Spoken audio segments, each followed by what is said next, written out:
Herb, I'm a little down in the beak today. Ooh, why's that, Don? Well, remember that cute little penguin I met at the oyster bar? The one with the great fins? That's her. Uh-huh. Anyway, I gave her my number, and she hasn't called all week. Uh-oh. Is it my breath? Well. My beak? Well. What's wrong with me, Herb? Well, maybe it's not you. Maybe she ran off with a seagull or a henway. What's a henway? About 2 pounds. Fact! 17 plant or animal species become extinct every hour. Yes. Uh-oh. I'm Beakman, and you've just broken into Beakman's World! Beakman!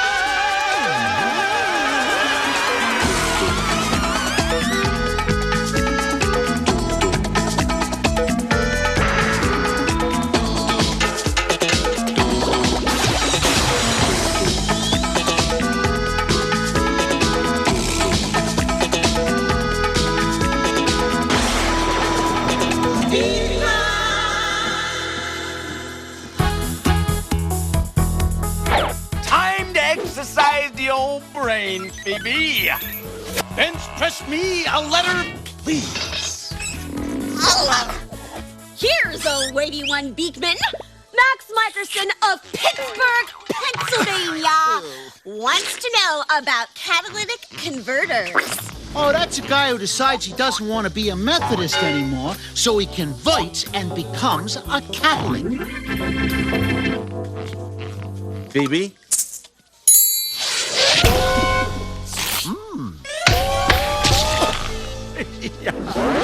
Thank you. Now, back to our question. A catalytic converter is a device that helps clean up smoke that comes out of your car's engine. Exhaust from the engine goes into the converter and flows through a chamber containing a catalyst. The catalyst, in this case a blend of the metals platinum, palladium, and rhodium, helps convert the harmful polluting gases into less polluting gases. And that means less smog for everyone. So, Max Michelson of Pittsburgh... Whoa. Hold it, Beakman. I get that the something inside the... whatchamacallit turns bad gas into good gas. Oh, hey, I can do that. Oh, Lester, all your gas is bad gas. Oh. Focus, people! What I don't get is what that something is. What the heck is a catalyst? Catalyst, a substance, chemical reaction by said reaction.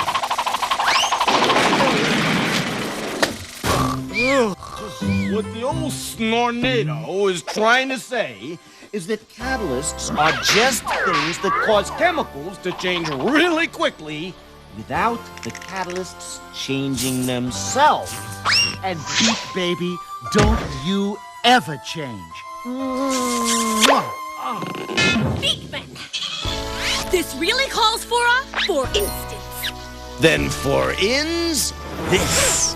Oh, Ray, a little glue, please. Here you go. Thank you.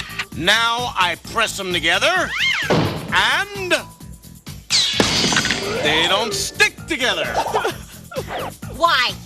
Because the glue didn't have time to set or cure. But I got the cure for the cure. A catalyst. Phoebe, kick in with the catalyst.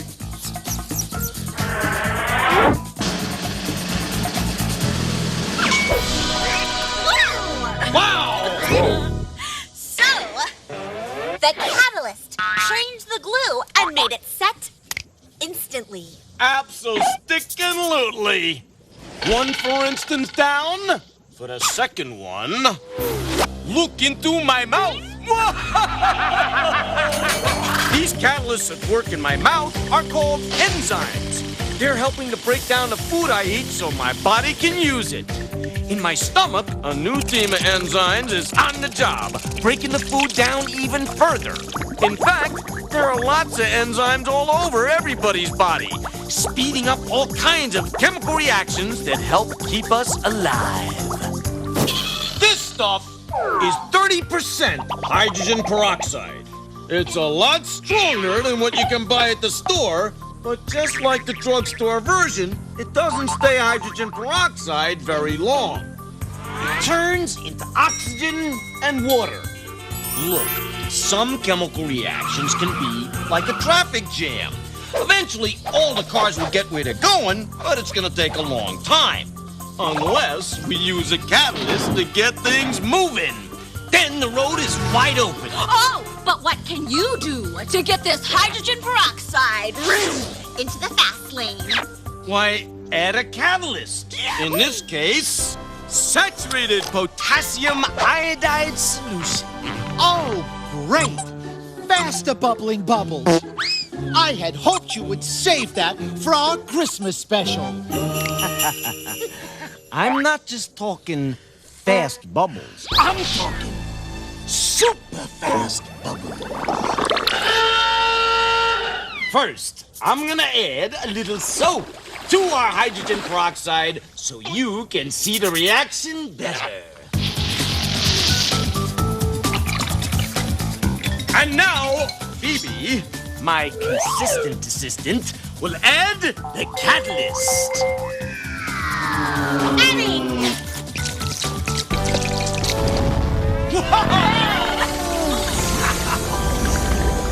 Yes! Now you're talking demo! Replay! The catalyst made the hydrogen peroxide break down into water and oxygen really fast. Energy was released in the form of heat, which turned the water to steam. And some of the oxygen was trapped by the soap, giving us barrels of butter bubbles. Wow. Wait a minute, Beakman. You said that a catalyst changes other chemicals without changing itself.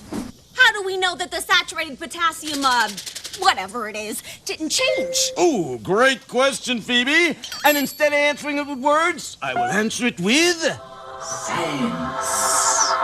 When I pour more hydrogen peroxide into the tube, the unchanged catalyst is still in there, ready to make the big mess all over again.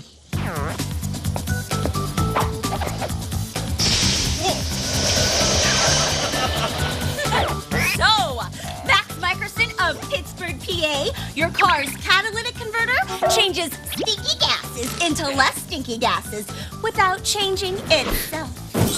If you'd like to hear what's coming up next, press 1 now. Ever wonder why you have 2 ears? Beakman gets an earful after this. If you'd like to see a commercial, press 2 now.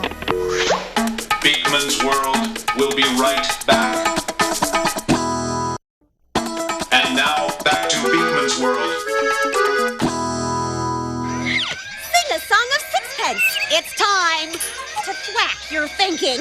Here he is, the crooner of credibility, the balladeer of bodaciousness, the Joyce DeWitt of the pendulum and the pit, the one, the only, it's the Beakman! You scratch him? I'll snatch him? Let's twine time.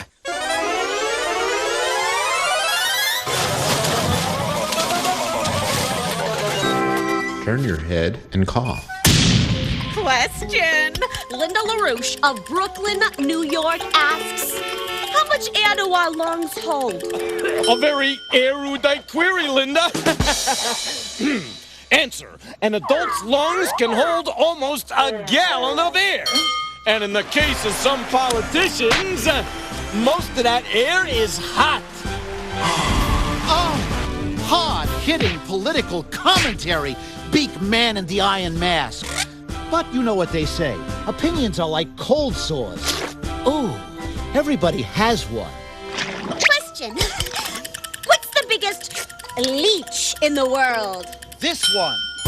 Robin Leach, who weighs nearly 200 pounds thanks to too many champagne brunches and caviar nightmares. Actually, the biggest leech, or blood-sucking worm, in the world is the Amazonian leech of South America.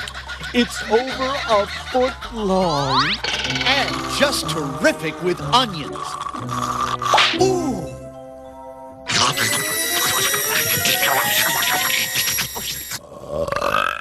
Uh-oh. Yeah, there goes some more of the ozone layer. If salad dressing is made of blue cheese and the moon is made of green cheese, then... Challenge. Beakman Cut the cheese, Phoebe, because it's time for the Beakman Challenge. What happened? Surprise, surprise! Hey! It's Beakman! Mom, what are you doing here?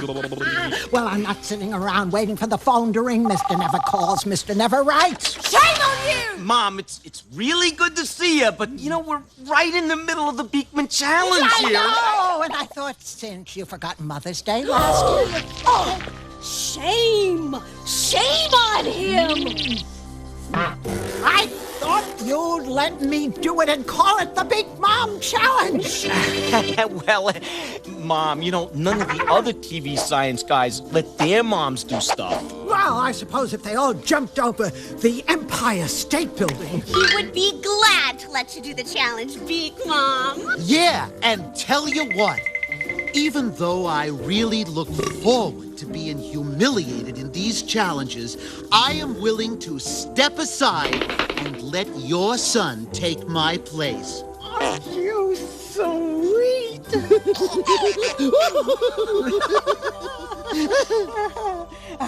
Well, I bet he doesn't forget to call his mom. Actually, she gets mad when I do call. All right, Mom, take it away. Thank you, son. Now it's time for The Beakman Challenge. Okay, Big Man, my son who doesn't get enough bran in his diet. I challenge you to put on this blindfold. And pick up a bat and hit the piñata? Oh, I hope you got fudge chewies and fridge mix and nougats and gummy worms and... No piñata! I just want you to put on this blindfold and point to me when I talk to you. But you always told me it's not polite to point. You let me get on with the challenge already. Boy, you missed one lousy Mother's Day. Nothing.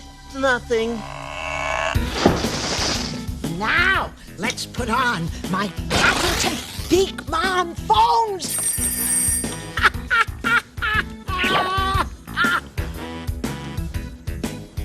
Point to Mommy. Now, where am I? Humiliating, isn't it? Take off the blindfold. Hey, Mom, that was great. How does it work? See, we have 2 ears. If the sound is coming from the right side, it gets to the right ear a little sooner and a little louder than it does to the left ear. So we assume that the sound is coming from the right side. Oh, sure. That's binaural hearing. Absolutely.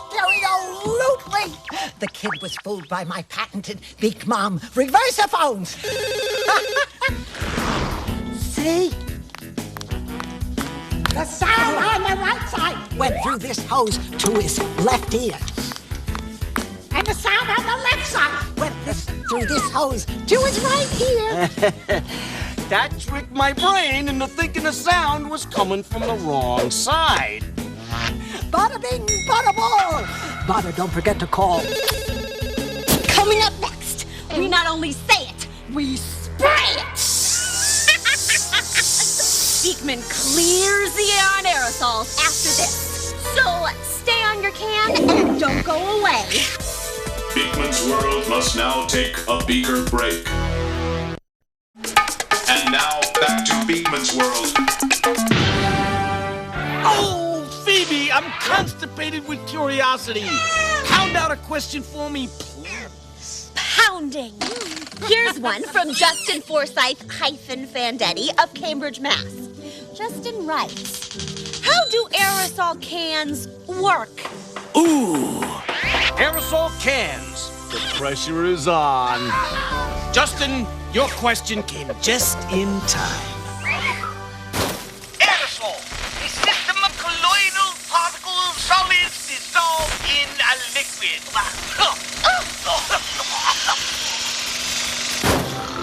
Oh, just doing a little web browsing. What the night of napping meant was that an aerosol is little tiny bits of stuff in a gas. And aerosols don't just come from cans. Mother Nature makes them too.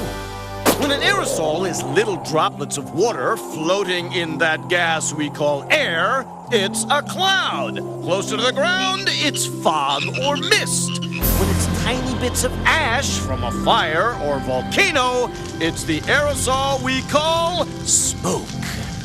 Aerosol cans work through the magic of something very near and very dear to Lester's heart. Compressed gas. Oh, Beaks! If you think that's near his heart, you better brush up on your anatomy. Hey, let's scan the inside of a can. Inside every aerosol can is the active ingredient, the stuff you buy the can for. In this case, air freshener. Also in the can is this compressed gas, which we call a propellant, because it propels or shoots the active ingredient in the can out of the can. The propellant pushes out in all directions. One of the directions it pushes is down on the active ingredient. When we push on the push button, or activator, we open the door to the can. The propellant propels the ingredients up this thingy here, called the dip tube, and out of the can. Aerosol cans used to be bad for the environment, but nowadays, their propellants don't contain gases that hurt the ozone layer. Let me hip you to the pushing power of compressed gas. Pencil alert! To make your own compressed gas sprayer, here's what you need. A plastic soda bottle, a cork, some water, let's stir, a plastic eyedropper with a little squeezy thing pulled off, a long straw, some chewed up chewing gum, don't! Ow! A grown-up's power drill, and a grown-up. Experiments should be performed at home only with adult supervision, and all appropriate safety precautions should be taken. All directions should be followed exactly, and no substitutions should be used. First, fill your soda bottle about a quarter of the way up with water. Then, take your cork and have your grown-up drill a hole in it big enough for the straw and the eyedropper to fit in snugly. Aurais, drillez-vous s'il vous plaît. Ah, merci, Ray. Now, put the straw halfway up into the bottom of the cork and take the eyedropper and stick it into the top of the cork like this. Wrap your gum around here to make sure no air can get in or get out. Then put the whole thing in the bottle. Like this. Now, when I blow into this eyedropper, I'll put more air into the same space. I'll compress the air. Look what happens.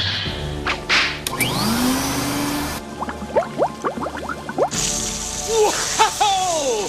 Cool, huh? Hey, look how the water keeps shooting out even though I'm not blowing in there. That's the compressed air pushing the water out of the bottle. Replay! See, the water is our active ingredient. The air I blew in is the propellant. And this straw is the dip tube. The compressed air pushes down on the water. The water has no place to go but up the dip tube and out the top. So, Justin Forsythe-Fandetti of Cambridge, Mass. That's how aerosol cans work. You bet your... Ask me all the questions you want. Kyle Hansen from Salem, Minnesota wants to know, do ants sleep? Uncle Beakman will give us his insights after this. So stay awake and stick around. Beakman's World will be back in a flash.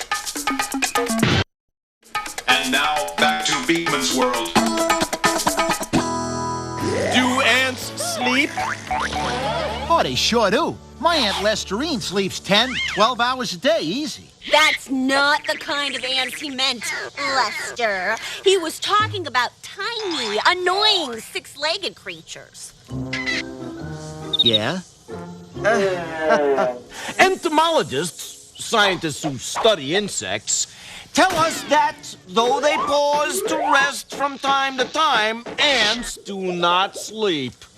Bonus bug fact. Your average ant lives from 4 to 6 weeks, but a queen ant can live for as long as 20 years. Long live the queen! Oh, and speaking of ants, let's go on a picnic. Count me in. Yeah, me too. We'll have to see it next time On Beakman's World. What about us, Herb? Do we ever sleep? Well, what do you think, Don? I don't know. I'm never awake to find out. Then why don't you stay up tonight and see if you go to sleep? An interesting idea. Yes. I'll have to sleep on that.